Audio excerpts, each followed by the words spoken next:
Bonjour à tous. Dans cette vidéo, nous allons voir la minimisation et les applications de la fonction quadratique. Tout d'abord, qu'est-ce qu'une fonction quadratique? Une fonction est dite quadratique si elle est polynomiale de degré 2 à n indéterminé, et elle comporte souvent plusieurs paramètres. Elle peut s'écrire sous la forme que vous allez voir s'afficher maintenant, mais aussi sous forme matricielle comme en haut de l'écran, avec A et B des matrices appartenant à R2. Voici deux exemples de fonctions quadratiques que vous allez voir. Elles ont ou pas un point minimum, mais ce n'est pas un problème s'ils n'en ont pas. Et comme vous pouvez voir, elles évoluent sur un plan tridimensionnel. Mais qu'est-ce que ça veut dire minimiser? Minimiser revient à chercher un vecteur qu'on appellera x étoile, dont les composantes réalisent le minimum de la fonction étudiée. C'est-à-dire que pour tout x appartenant à Rn, f de x étoile sera forcément inférieur ou égal à f de x. Afin d'obtenir ce dit vecteur, on résout l'équation ax égale b ou ax moins b égale 0. Mais pourquoi minimise-t-on des fonctions? Les fonctions quadratiques sont des fonctions utilisées dans de très nombreux domaines, comme la recherche scientifique ou encore l'économie. Pour ce qui est de la recherche scientifique, on en retrouve beaucoup dans la thermodynamique, en automatique ou encore en data science, car c'est dans ces domaines précis qu'on utilise souvent ces fonctions pour modéliser des phénomènes naturels ou humains, ce qui nous permet de les étudier plus facilement. Nous allons maintenant prendre un exemple, l'étude du coût de production en fonction du nombre de machines et d'employés. Ici, ce qu'on veut, c'est minimiser les coûts. Voici l'équation qu'on a trouvée après modélisation. 1/2 de x2 moins xy plus 5y2 moins x moins 3y. Ce qu'on cherche, c'est un équilibre entre x et y, le nombre d'employés et le nombre de machines, afin de minimiser le coût et donc d'augmenter les gains. Voici à quoi ressemble notre fonction. Comme vous pouvez le voir, elle a une forme de bol. Et graphiquement, il est assez simple de visualiser le minimum. Il s'agit justement du fond. Mais là, il s'agit d'une analyse graphique et non analytique. Nous allons donc voir maintenant la méthode générale pour une analyse analytique de ces fonctions.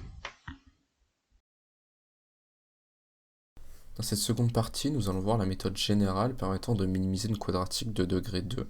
On peut diviser cette méthode en plusieurs étapes, la première étant sa mise sous forme matricielle. Pour ce faire, on sépare l'expression de la fonction avec d'un côté la partie quadratique et de l'autre la partie linéaire, comme l'exemple que vous avez à l'écran, et les différents coefficients vont nous permettre de remplir les matrices A, B et la constante C. Dans cet exemple, on a donc A 2, -1, -1, 2, b qui est -1, -1 et la constante c qui vaut 0. On obtient alors une fonction de la forme f de x égale 1/2 de xt à x moins btx plus c, avec x un vecteur contenant les différents xi. La seconde étape de cette méthode est la détermination du spectre de la matrice A, c'est-à-dire la recherche de ses valeurs propres via la méthode du déterminant. À partir des valeurs propres de la matrice A, on peut déterminer les vecteurs propres et les vecteurs propres unitaires liés à ces valeurs propres, ainsi que la matrice de passage P de la base canonique de R2 à la base du vecteur propre, et la matrice D valant PT à P, issue de la diagonalisation de la matrice A. Ces vecteurs nous serviront plus tard à déterminer la surface représentative de la fonction quadratique. S'ensuit alors l'analyse des valeurs propres de la matrice A permettant de la caractériser par rapport à sa potentielle inversibilité et sur son signe. Si 0 est une valeur propre de A, la matrice est non inversible et alors soit B appartient à l'image de A, soit B n'appartient pas à l'image de A, ce qui nous fait deux cas. Soit 0 n'est pas une valeur propre de A, la matrice A est alors inversible et on définit encore deux cas. Le premier, les deux valeurs propres sont de même signe, soit positive, soit négative. On dit que la matrice A est alors définie positive ou définie négative. Et pareil pour la fonction quadratique.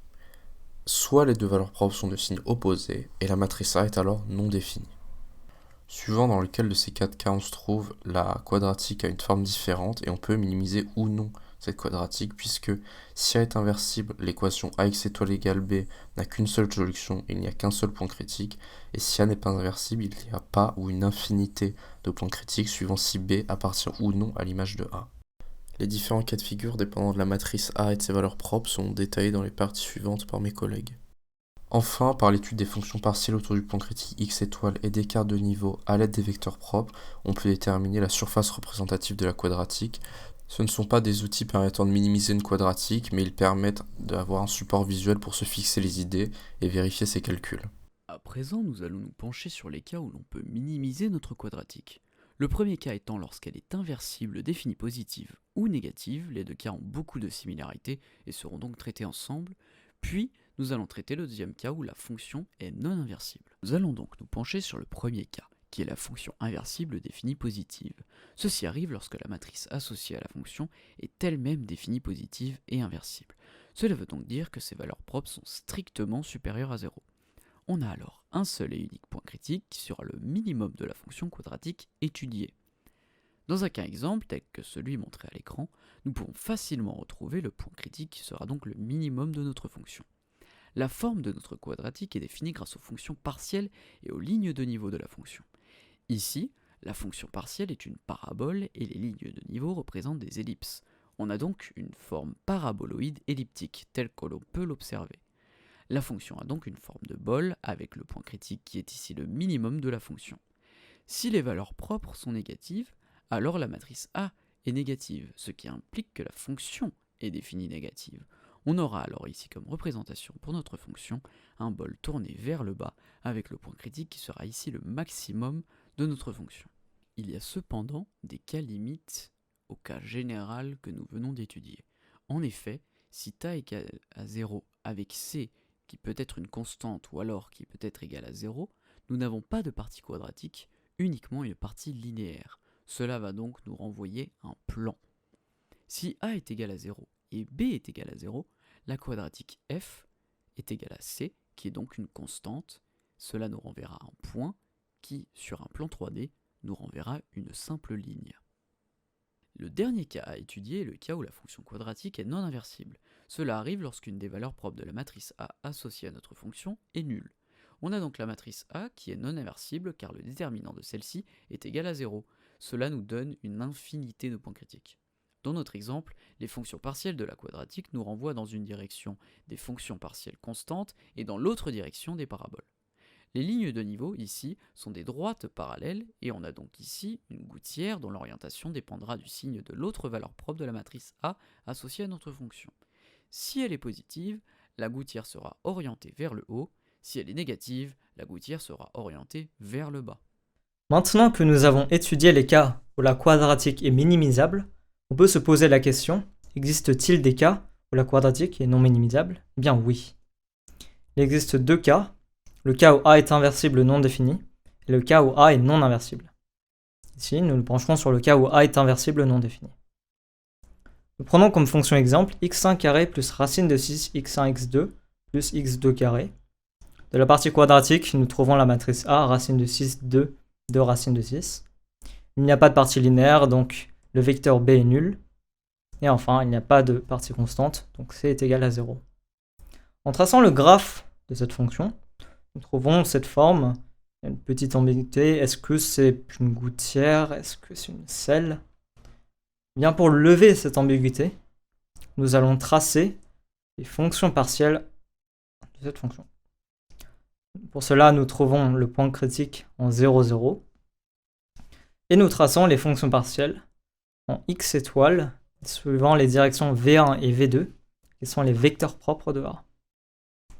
En traçant la première fonction partielle, nous obtenons une parabole orientée vers le bas, et donc le maximum étant 0. En traçant la deuxième fonction partielle, nous trouvons une parabole orientée vers le haut, où cette fois le minimum étant 0. Cela lève donc l'ambiguïté sur la forme de la fonction. Le point critique est un point ciel, donc on ne peut pas minimiser cette fonction. Enchaînons maintenant sur le cas où A est non inversible. Pour cela, nous prendrons comme fonction exemple 2x1 carré plus 2x1 x2 plus 1 demi x2 carré moins x2.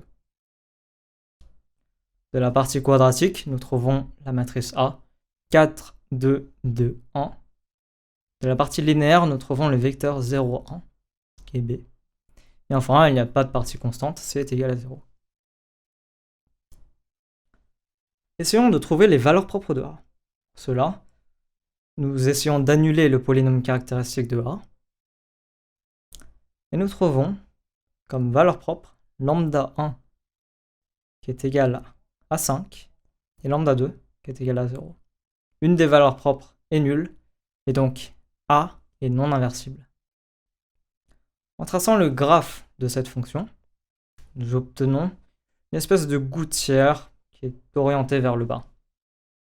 Nous savons donc qu'il n'y a pas de point critique et donc que la fonction f n'est pas minimisable. Cela conclut notre vidéo sur la minimisation des quadratiques. Merci pour votre écoute.